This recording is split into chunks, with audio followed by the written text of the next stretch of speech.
Good morning. Guess what day it is? It is Saturday. And since we weren't home last Saturday, I have a double load going to the dump. I can't see anything in that viewfinder, so you'll just have to take it for what it is. Thought maybe today I would head down Lewiston Street. We got some traffic. Got the mailman coming, got traffic coming down the street. Anyway, I'm going to head down Lewiston Street. I don't think I've shown you that one lately.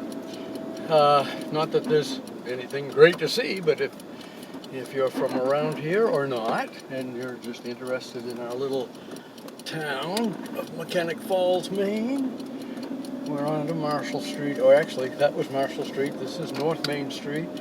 We're headed southward into the center of town, where I've mentioned before that we are going to be reconfiguring the traffic light situation. Apparently it's very hard to come into the center of town and turn left from any direction, especially during rush hour and things like that. The police force, I think, if they're available, they monitor rush hour traffic and adjust the lights accordingly so that we can clear, because there's sometimes like a quarter of a mile of traffic backed up. And here I am, I'm coming into a red light, and I'm going to want to turn left, and there's already traffic across the intersection that wants to go straight, which they have the right of way, and they're here first, so we will let them go.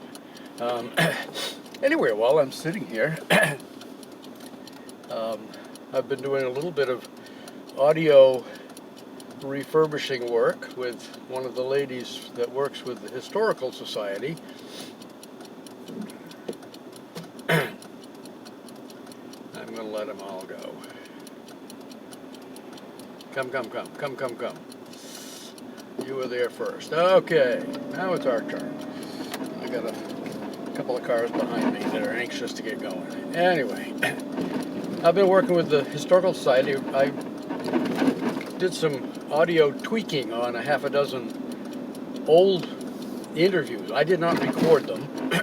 They were recorded, I believe, on cassette tape back in 1992. And here's the Elms, our old hotel, which is still, there's nothing going on there. It looked like the building's been completely refurbished, but nothing going on there yet. And some of the other mill office buildings, storage buildings and stuff. This is where the old paper mill was, which I don't know what's going on down there now, but trucks coming and going. Some of it is waste recycling businesses, I think, that work with our town dump transfer station. Anyway, yeah, I tweaked some audio files and put them back out where the snow falling off the top of the car here.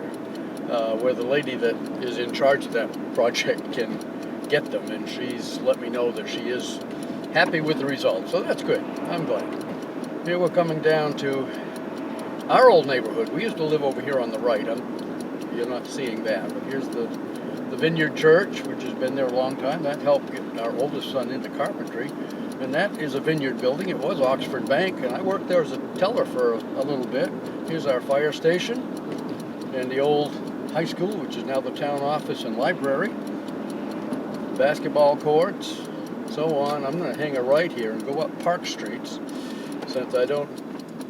Millhouse Club, that's cold, closed, for sale. That was the old Christie's restaurant. Taking a hard right and going up Park Street, where I was listening to one of those interviews, and one of the men, Ivan Reynolds, who I used to ride to work with, one of his daughters was in school with me. He lived out on Sunnyside, and we worked at the same place, National Wood Products, and he used to give me rides to work. He was telling how when he was a child, he's probably gone now, but they used to close off this entire street, all the way from Elm Street to Lewiston Street, and even this high spot over the railroad, which maybe it wasn't, it must have always been this high. And they close it off in the wintertime for kids to sled on it. I remember they closed off Laurel Street, which runs parallel over here, which is a shorter street. Have a good weekend, folks.